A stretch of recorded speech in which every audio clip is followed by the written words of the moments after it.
Welcome everyone. We are doing a deep dive today into how knowledge can sometimes be encoded in these really surprising and honestly pretty bizarre ways. Bizarre is definitely a good word for it. Yeah. Right. You sent us sources, listener, focused on just a single line of text, Proverbs 20.8, but the materials, they treat it less like, typical commentary and much more like the blueprint for some kind of secret, intense ritual.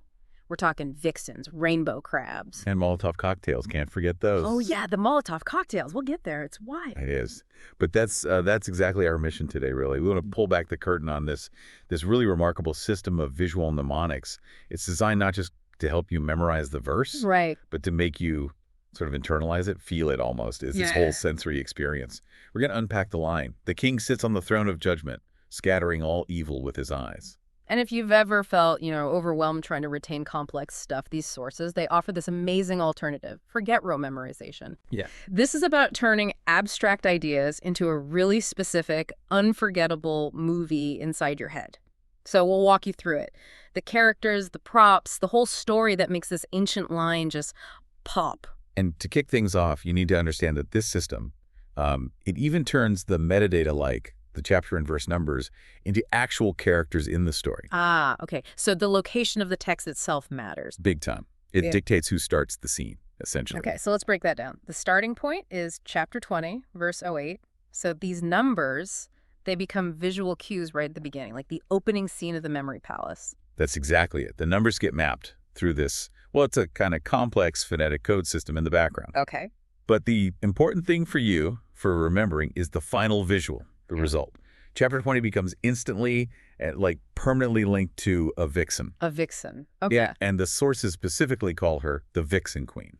Wow. So instead of just the number 20, you immediately picture this sleek, maybe cunning queen figure. That's a huge jump. It is. From abstract number to dynamic character. Okay, so that's 20. What about the verse number? 08. Right, 08. That gets tied to the word offcut. Offcut, like scrap wood. Exactly like scrap wood. Yeah. Or, a leftover piece of fabric, maybe a valuable bit of material that was initially discarded, but someone saw its worth and saved it. Huh. A vixen queen and a piece of scrap. Kind of weird starting characters for a, solemn royal judgment scene. Seems that way at first, doesn't it? But the sources definitely tie it all back to the theme of, proper rule and governance. How so? Well, these cues, they set the frame. The vixen often points towards cunning, discernment maybe, and the offcut.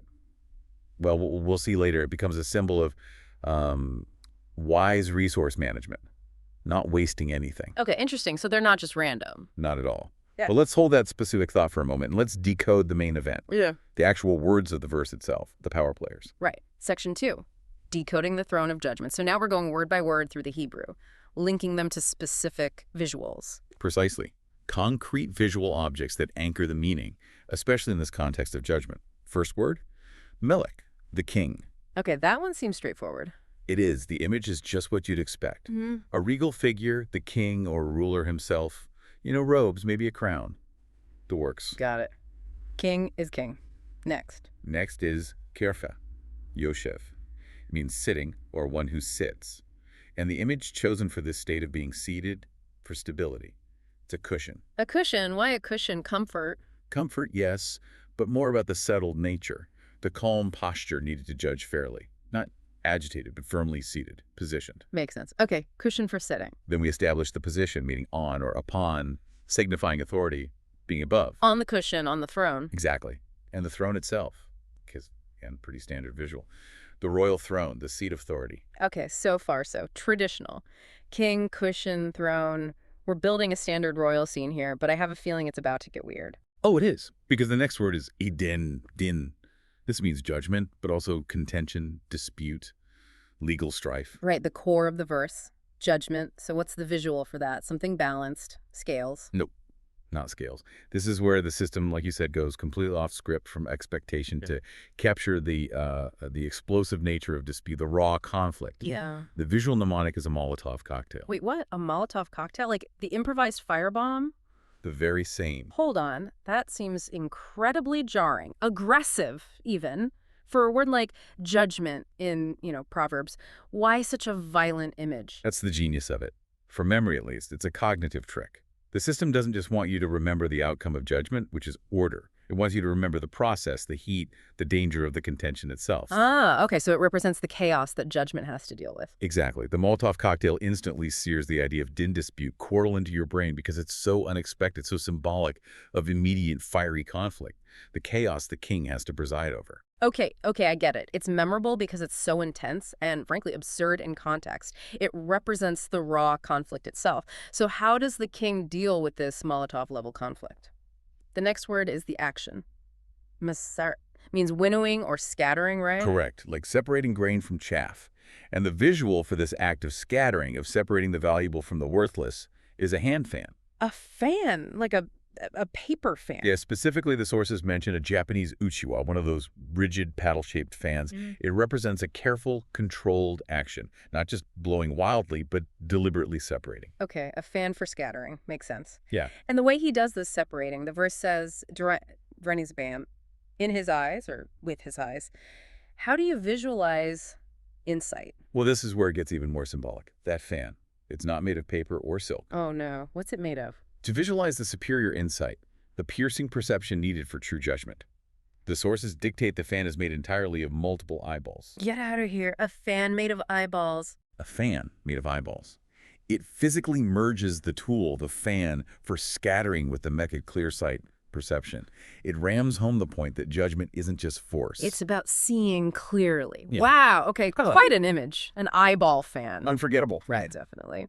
Okay, so we have this king sitting calmly on a cushion on top of a throne made of Molotov cocktails, holding a fan made of eyeballs. What is he scattering? The object is kol, meaning all or every. Right. And the image for all, for totality, for encompassing everything, rainbow colors. Rainbow colors, like all the colors together represent all. Okay. Represents the whole spectrum, everything together. And finally, what is the target of this scattering? The thing within the all that needs to be removed? Evil, badness, harm. Evil. And the visual for evil, for destruction, for harm, it's a crab. A crab. Why a crab? Think about its claws. Crushing, pinching, dismantling maybe. Yeah. It represents destructive force, ruin. Okay, crab for evil. But wait, it's the target within the all that's evil, right? Korah, all evil. So the system merges the concepts. Don't tell me. Yep. It becomes the rainbow crab. Rainbow crab. Representing all forms of evil and destruction. Exactly. Colorful, maybe even deceptively appealing from afar, but fundamentally destructive. That's what needs to be scattered by the king's insightful gaze.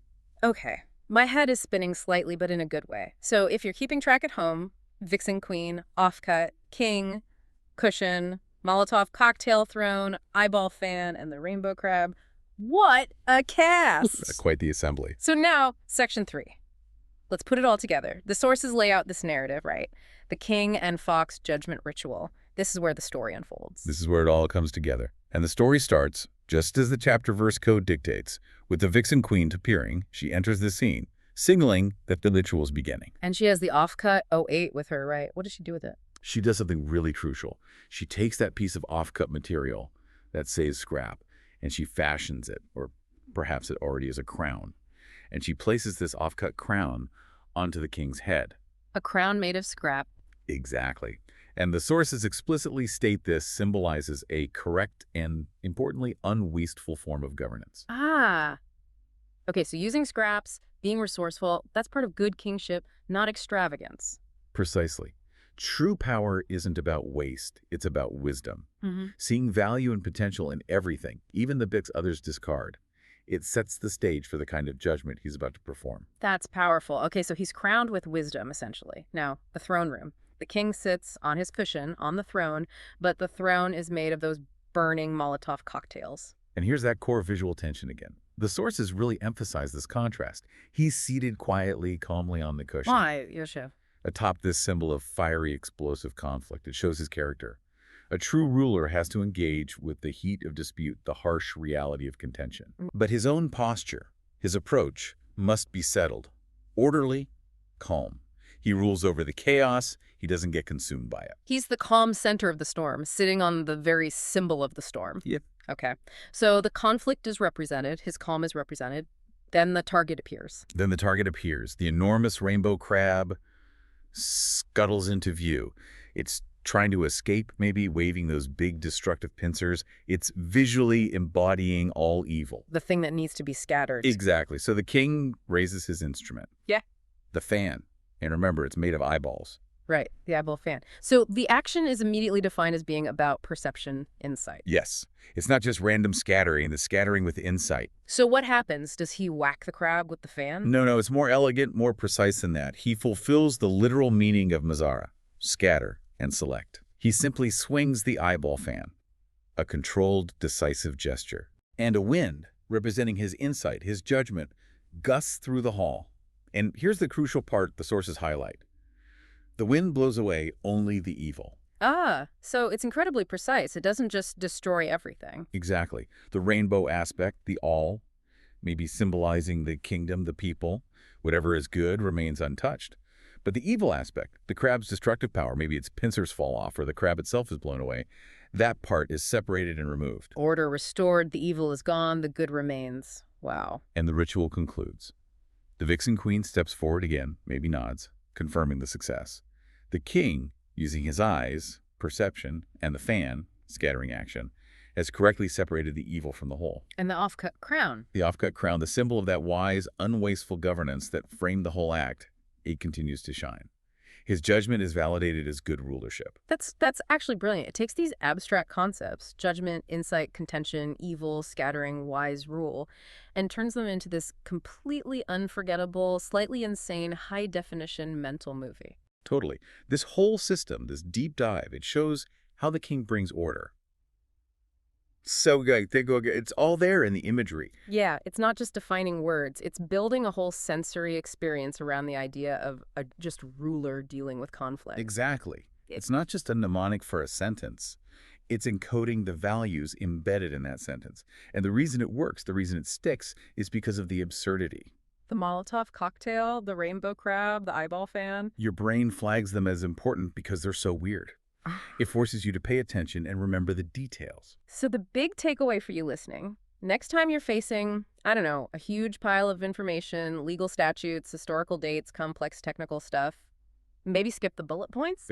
Maybe the trick is to find the core concepts and then cast them as actors in a really specific, maybe kind of ridiculous but totally unforgettable story in your head. Make your own mental movie. It certainly makes learning more interesting, if nothing else. For sure. And, one last thought to leave you with. We talked about that offcut crown symbolizing unwasteful, wise governance. Mm-hmm. The scrap material becoming the symbol of value. Right. But let's push the idea a little further. If the ultimate symbol of the king's righteous authority is made from something initially seen as waste or scrap, what does that imply about how that king should view his entire kingdom? Yeah, interesting point. Does real justice, real wisdom require the ruler or maybe any leader to see the potential value in every part of their domain?